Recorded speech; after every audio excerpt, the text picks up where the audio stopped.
Emily Oberst was a promising young athlete. AAU basketball, softball, skiing, golf. To her, sports were everything. Yeah, it was my life. But then, that life took a turn. A year of chemotherapy and a couple surgeries.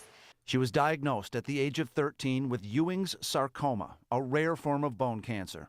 When I first found out, I wasn't even really worried about, not making it or dying. I was worried about, not being able to play sports. With all that Oberst went through, Wheelchair bound for, 5 months-ish. Emily thought her days as a competitive athlete were over. I had this giant cast from, my waist down to my leg. Then Emily's old AAU basketball coach suggested wheelchair basketball. And I was like, sure, I'll check it out. And I didn't. I, was going to politely say no because I thought it was, slow and kind of, I don't know, I can walk, so I thought it was just for people with wheelchairs. And then I saw practice.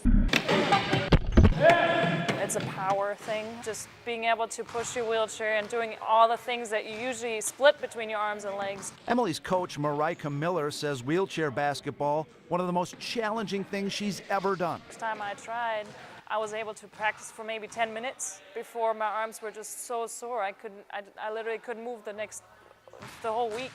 Never one to back down from a challenge, Emily was instantly hooked. Really fast-paced, super competitive. Oberst has been back on the court since she was a sophomore. Now a senior, she's molded herself into one of the best players in the country, the two-time MVP of the Milwaukee Junior Wheelchair Bucks. She is a great individual and a leader on our team. Good job.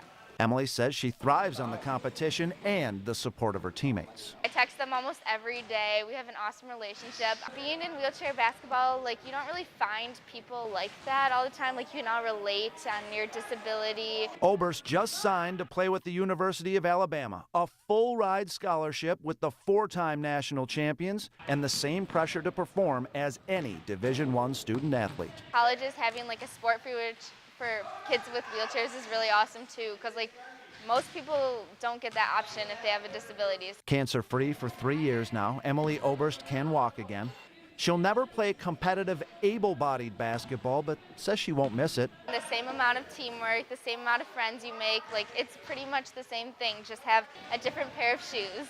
If it seems easy for Emily to talk about what cancer took away, maybe that's because she says she still has so much to feel grateful for. Having played this sport was amazing, finding something I love again. This is just unique, and I just love how the people I've met, how amazing it is. I don't know, it's just an awesome journey.